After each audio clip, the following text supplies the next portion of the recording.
కర్కాటక రాశి ప్రేక్షకులకు స్వాగతం. 2026 జనవరి మాసంలో కర్కాటక రాశి వాళ్ళ ఫలితాలు ఎలా ఉన్నాయో తెలుసుకుంటూ వెళ్దాం. ముఖ్యంగా ఈ ఒక మాసంలో గ్రహ సంచారం, శని మీన రాశిలో సంచారం, గురువు గారు వక్రించి మిథున రాశిలో సంచారం చేస్తున్నారు. ఇక రాహు కుంభరాశిలో సంచారం, కేతు సింహ రాశిలో సంచారం. ఇక సూర్యుడు జనవరి 14వ తేదీ ధనుసు రాశి నుంచి మకరంలోకి ప్రవేశిస్తారు. శుక్రుడు జనవరి 13వ తేదీ ధనుసు రాశి నుంచి మకరంలోకి ప్రవేశిస్తారు. ఇక కుజుడు జనవరి 16వ తేదీ ధనుసు రాశి నుంచి మకరంలోకి ప్రవేశిస్తారు. ఇక బుధుడు కూడా జనవరి 17వ తేదీ ధనుసు రాశి నుంచి మకరంలోకి ప్రవేశిస్తారు. ఇక్కడ ముఖ్యంగా ఈ కర్కాటక రాశి వాళ్ళకి ఈ గ్రహ సంచారం వలన చూడండి, మొదటి 2 వారాలు ఏదైతే ఉందో జనవరి 1వ తేదీ నుంచి జనవరి 15వ తేదీ వరకు ఉన్న ఈ 2 వారాల కాలంలో 6వ స్థానంలోనే ఎక్కువ గ్రహాల ఇన్ఫ్లుయెన్స్ అనేది జరుగుతా ఉన్నది. ప్రతి పనిలో కూడా చికాకులు. ఇది మీకు చాలా పరీక్షా సమయం అని చెప్పుకోవచ్చు. చాలా ఓపికతో మీరు ముందడుగు వేస్తూ వెళ్ళాలి. కంటికి సంబంధించినది అంటే నేత్రానికి సంబంధించిన విషయాల్లో, నరాలకి సంబంధించిన విషయాల్లో ఎక్కువగా డిస్టర్బెన్సెస్, పెద్దవారికి జీర్ణ సమస్యలు, జీర్ణక్రియలలో ఏదైనా డైజెషన్ సిస్టమ్‌లో అక్కడ ఏదైనా సమస్యలు లాంటివి రావడము, ఎక్కువ ఖర్చులు పెరిగిపోవడము, ఎక్కువ అప్పులు చేయవలసిన ప్రమేయం మీకు రావడానికి అవకాశాలుంటాయి. ఎక్కువ అప్పులు చేయాల్సిన ప్రమేయం ఉంటుంది. సో, ఎక్కువ అప్పులు తీసుకోకుండా ఉండడమే మంచిది. లేదు అంటే రాబోయే రోజుల్లో మీకింకా ఒత్తిడులు పెరిగే సూచనలు ఉండబోతున్నాయి. అలానే శత్రువులతో జాగ్రత్త. ఎవరైనా ఏదైనా అన్నారు అని మీరు వాళ్ళ మీదకి దూసుకు వెళ్ళే ఆస్కారాలుంటాయి కాబట్టి కొంచెం జాగ్రత్తలు తీసుకోవాలి. బీపీ, షుగరు, నేత్రానికి అంటే కంటికి సంబంధించిన విషయాల్లో, నరాలకి సంబంధించిన విషయాలలోనే ఎక్కువగా ఒత్తిడులు ఏర్పడే సూచనలు ఉంటాయి. సంతానం నుంచి కూడా చాలా వరకు డిస్టర్బెన్సెస్, సంతానం ఆరోగ్య విషయాలలో ఎక్కువగా డిస్టర్బెన్సెస్, అలానే రోడ్డు ప్రమాదానికి గురయ్యే సూచనలు, ఇలాంటి ఒత్తిడులు ఎక్కువగా ఉండబోతున్నాయి కాబట్టి కొంచెం జాగ్రత్తలు తీసుకోవాలి. అయినా 6వ స్థానంలో గ్రహాల కలయిక అనేది మంచిది అయినప్పటికీ శుక్రుడు కంబషన్ అయ్యాడు, అస్తంగతమయ్యాడు. కుజుడు అస్తంగతము. సూర్యుడు ఒక్కడే అక్కడ మనకి 6వ స్థానంలో ఉంటున్నాడు. బట్ 6వ ఇంటి అధిపతి అయిన గురువు వక్రించి 12వ స్థానంలో ఉండడం అనేది ఖర్చులు ఎలా పెరిగిపోతాయంటే అంత ఖర్చులు ఉంటాయి. రావాల్సిన అమౌంట్ అయితే వస్తుంది మీ చేతికి. బట్ ఖర్చులు ఎక్కువగా ఉంటాయి. మీ నోటి మాట వలన, మీరు మాట్లాడే మాట వలన ఇతరులు దాన్ని నెగెటివ్‌గా తీసుకొని ఇబ్బంది పెట్టడానికి కూడా ఛాన్సెస్ ఉంటుంది. పోలీసుల వలన కూడా కొన్ని ఇబ్బందులు వచ్చే సూచనలు కూడా ఉండే ఆస్కారాలు ఉంటాయి. తస్మాత్ జాగ్రత్తగా ఉండండి. అదే 2026 జనవరి 15వ తేదీ తర్వాత అంటే జనవరి మాసంలో మొ ర చివరి 3వ వారం, 4వ వారము సప్తమ స్థానంలోకి అడుగుపెట్టబోతున్నారు ఈ 4 గ్రహాలు. ఇది కూడా క్లోజ్ రిలేషన్స్ ఎవరైతే ఉంటారో భార్య తరపున కావచ్చు, భర్త తరపున కావచ్చు, బంధువులతో ఇబ్బందులు తలెత్తే సూచనలు ఉంటాయి. తస్మాత్ జాగ్రత్త. భార్యతో కూడా గొడవ లాంటిది, కొంచెం టెన్షన్ లాంటిది. అలానే పార్ట్నర్‌షిప్, బిజినెస్‌కి ఇది అంత మంచిది కాదు. ఈ కర్కాటక రాశి వాళ్ళకి సప్తమ స్థానంలో కుజుడు ఎగ్జాల్టెడ్ పొజిషన్‌లో ఉండడం అయితే మంచిది.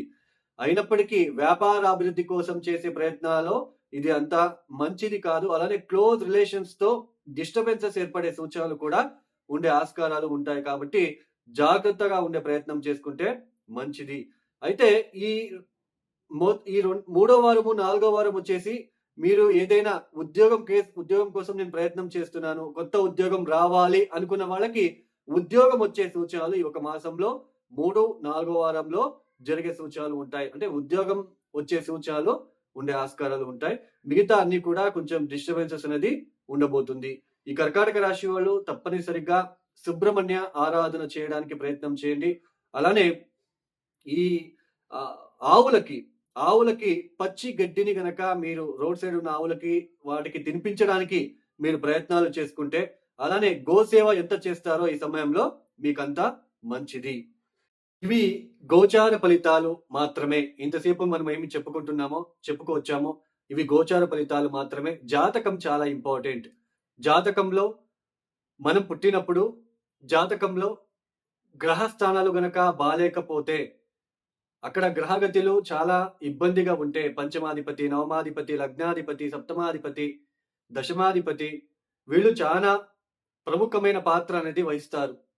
వీళ్ళు గనక బలహీనంగా ఉండి, అష్టకవర్గ బిందువులు గనక వాళ్ళు దశమ స్థానంలోకి, లేదా పంచమ స్థానంలోన ఎక్కువ అష్టకొర్గ బిందువులు లేకుండా ఒక 20, 25 పాయింట్స్ గనక ఇచ్చి ఉంటే వాళ్ళకి చాలా ఇబ్బందులు ఉంటాయండి. వాళ్ళ జీవిత కాలంలో కొంచెం ఇబ్బందులు పడుతూనే వెళ్ళాలి. మెయిన్ దశమ స్థానం ఉద్యోగ విషయాల్లో ఇబ్బందులు పడుతున్నారు ఒక వ్యక్తి అంటే, దశమ స్థానం బలహీనంగా ఉంటుంది అని అర్థం. వాళ్ళ జాతకరీత్యా దశమాధిపతి ఎవరు? ఆ దశమాధిపతి ఎక్కడున్నాడు? డి10 చార్ట్‌లో దశమాధిపతి ఎక్కడున్నాడు? సో, మళ్ళీ డి10 చార్ట్‌లో ఏ లగ్నం ఏర్పడింది? ఇవన్నీ చాలా ప్రముఖమైన పాత్ర అనేది వహిస్తుంది. అలానే మనం పెళ్ళిళ్ళు చేసుకుంటున్నాం. అసలు జాతకాలు మ్యాచ్ చేసుకోకుండా చేసుకుంటున్నాం. చాలామంది ఏమైపోయింది అంటే, పేరు బలాలు మాత్రమే చూస్తున్నారు. అందులోన పేరు చేంజ్ చేయడం అనేది కూడా చేస్తున్నారు. ఇవన్నీ చేస్తే పేరు చేంజ్ చేయగానే అవి సరిపోతుందా? మీరే తలరాతని మార్చగలమా? మీరే ఆలోచించండి. సో, జాతకరీత్యా ఉన్న ఇద్దరికీ ఉన్న అక్కడ దోషాలేమున్నాయి? సప్తమాధిపతి ఎలా ఉన్నాడు? బిఫోర్ మ్యారేజే ఏ పరిహారాలు చేసుకుంటే కొంచెం రిలీఫ్‌గా ఉంటుంది. అది ఆలోచించాలి. పేరు బలాలు మాత్రమే చూస్తున్నారు. జాతకాలు ఎవరు సరిగ్గా చూడట్లేదు. జాతకాల గురించి పట్టించుకోవట్లేదు. అలానే పేరు చేంజ్ చేయగానే మనకంతా ఓకే అయిపోతుంది. పేరు చేంజ్ చేయగానే దాన్ని కూడా పద్ధతిగా చేయాలి. పేరు చేంజ్ అనేది కూడా. సో, దీన్ని గుర్తుంచుకోండి. సో, జాతకం చాలా ఇంపార్టెంట్. సప్తమాధిపతి, మనము వివాహం కళత్రకారకుడు ఎవరు? ధారాకారకుడు ఎవరయ్యారు? లగ్నాధిపతి ఎలా ఉన్నారు? ఇవన్నీ చూసుకొని మనము ముందడుగు వేస్తే చాలా మంచిది. అలానే ఈ 2026వ సంవత్సరంలో జనవరి, ఫిబ్రవరి, మార్చ్ ఈ 3, 4 మాసాలు ఏప్రిల్ వరకు కూడా ఎక్కువ వాహన అపఘాతాలు అయ్యే సూచనలు, కెమికల్‌కి సంబంధించిన కెమికల్ ఫ్యాక్టరీలలో ఏదైనా ఎక్స్‌ప్లోజన్ జరిగే సూచనలు కూడా ఉండబోతుంది. అగ్ని దురంతాలు ఎక్కువవుతాయి. ఎందుకంటే కుజ, బుధులు ఇద్దరు కూడా నియరెస్ట్‌గా సంచారం చేస్తూ ఉన్నారు. క్లోజ్ డిగ్రీలో సంచారం చేస్తున్నారు కాబట్టి కొంచెం అగ్ని ప్రమాదాలు, కరెంట్‌కి సంబంధించిన, పవర్‌కి సంబంధించిన ఎలక్ట్రిక్ పవర్‌కి సంబంధించిన విషయాల్లో పనిచేసేవాళ్ళు, డ్రైవర్ వృత్తిలో ఉన్నవాళ్ళు చాలా జాగ్రత్తగా మీరు ఉండడానికి ప్రయత్నాలు చేసుకోండి. లేదంటే వాహన ప్రమాదాలు ఇలాగే ఎక్కువ అయ్యే సూచనలు, అగ్ని ప్రమాదాలు ఎక్కువగా ఉంటాయి 2026 ఏప్రిల్ వరకు కూడా. కొంచెం జాగ్రత్తలు తీసుకుంటే మంచిది. వాళ్ళ జాతకరీత్యా చూసుకొని ప్రతిరోజు మృత్యుంజయ మంత్రాలని పఠించుకుంటూ, ప్రతిరోజు కూడా నిత్యం కూడా దేవతా ఆరాధన చేస్తూ కొంచెం భయంతో రోడ్డు పైన ఎక్కడానికి ప్రయత్నం చేయండి. అలానే రాత్రిపూట ప్రయాణాన్ని తప్పించండి. ఎవరైతే ఈ వీడియోని చూస్తున్నారో లైక్ చేయండి, షేర్ చేయండి, సబ్స్క్రైబ్ చేసుకోండి. అలానే ఎవరికైనా ఆస్ట్రాలజీ కన్సల్టేషన్ కావాలనుకుంటే డిస్‌ప్లే అవుతున్న నంబర్‌కి నేరుగా కాల్ చేయండి. సర్వే జనం సుఖినో భవంతు. ధన్యవాదములు. జై శ్రీరామ్.